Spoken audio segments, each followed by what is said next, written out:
Hi BBYO, I'm Ethan Smith from the Greater Jersey Hudson River Region, number 22 Central Council, and I am here with Nikki Fried. Hello everybody, so I'm Nikki Fried. I am the chair of the Florida Democratic Party now, but my start of leadership definitely happened here in BBYO. I was NACIA of Greater Miami Council, which doesn't exist anymore. It's now Greater Miami Region, I think, but BBYO is where I got my start.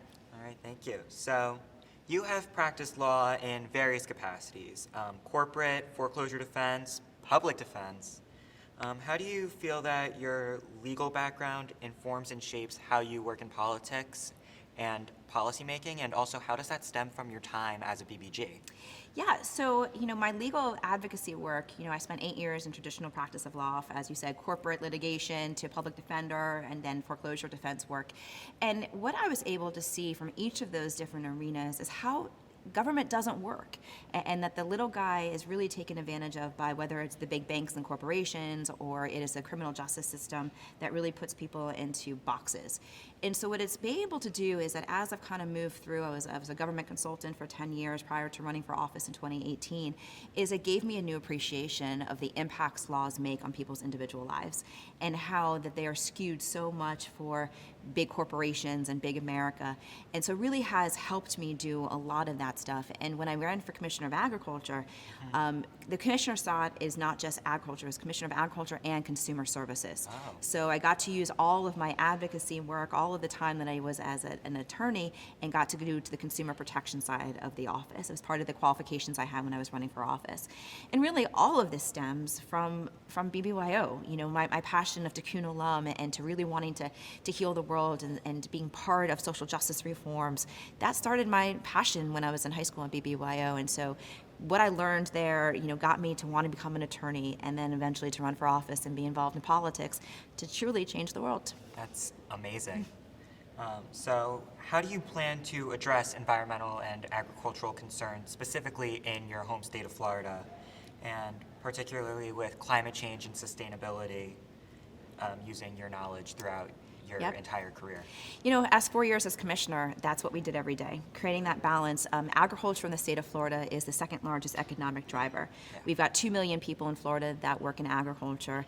We've got 47,000 working farms and ranches. We feed 150 million people across the world, exporting to 67 different countries. And so making sure that agriculture is sustainable. And in fact, when I was commissioner, the first thing we did was went to a trade mission to Israel, where I got to meet with 20 or 30 startup companies and people that were involved in agriculture for climate smart, new technologies. I really wanted Florida to become the Silicon Valley of the East when it came to agriculture. That's amazing. And really take a lot of the knowledge of how to make sure that we are sequestering carbon, making sure that we are doing drip technologies to not waste water, to make sure we're doing different testing on fertilizers, that you're not putting out more fertilizers that hurts the environment. There's all these new technologies that we really were trying to advance as commissioner, and how to protect our water quality in our state. And look, at the end of the day, it's agriculture that are some of the best conservationists for the land, because they need it. They need to be able to survive off of it. But sometimes they didn't always know and have the knowledge of what best practices to be done on the land to make sure that that is sustainable. So now that I am, citizen freed again as this new capacity as chair of the Democratic Party, I get to take all of the knowledge that I received as commissioner, all the different startup programs that are happening across the state, country, and the world, and say these are things that we as a society should be pushing through.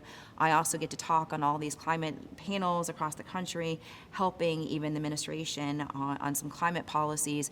And as we get into elections, 90% of Floridians believe that climate is changing. But yet the Republican Party are spending this legislative session taking out 253 references to climate change in our Florida statutes. So we are going backwards here in the state. And so it's important to make sure that elections matter, voting matters, and making sure people that are in office to make policy changes are there. So that leads me into my final question for you. How do you think that young people, especially teens in BBYO and in Florida-based regions, should get involved in their government, their society, become an active citizen? They have to. I mean, the greatest aspect of what we do here in BBYO is the training, is the opportunities to plan functions.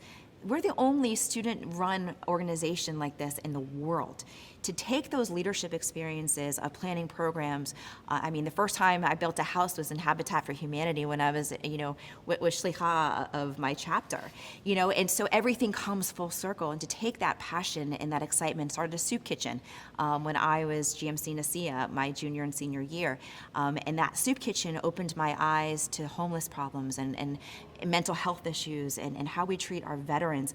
And that passion has led me to all these different phases. And so for our youth to keep learning those skill sets and then put them into real life scenarios when you're supporting candidates or getting involved in politics, and to never lose that passion, never lose that experience, because we as alumni of BBYO are changing the world, and you see it in every single facet of where our youth go after they graduate, the types of jobs that they go into, and they take those leadership skills and they make impacts no matter which direction they go into. So my advice is stay engaged, get involved in local politics, get involved, find that candidate that inspires you, be part of their campaign, because once you've been part of their campaign and they get elected, then you have a foot in to help also change policy.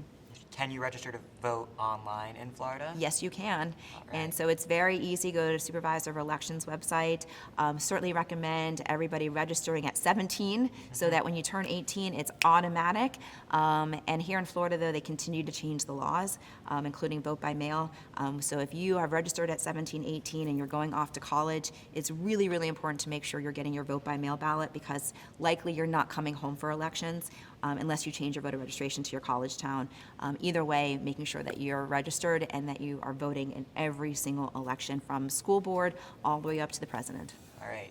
Thank you, Ms. Fried. Absolutely. And thank you for coming to speak to us for our Centennial IC. Well, thanks for having me.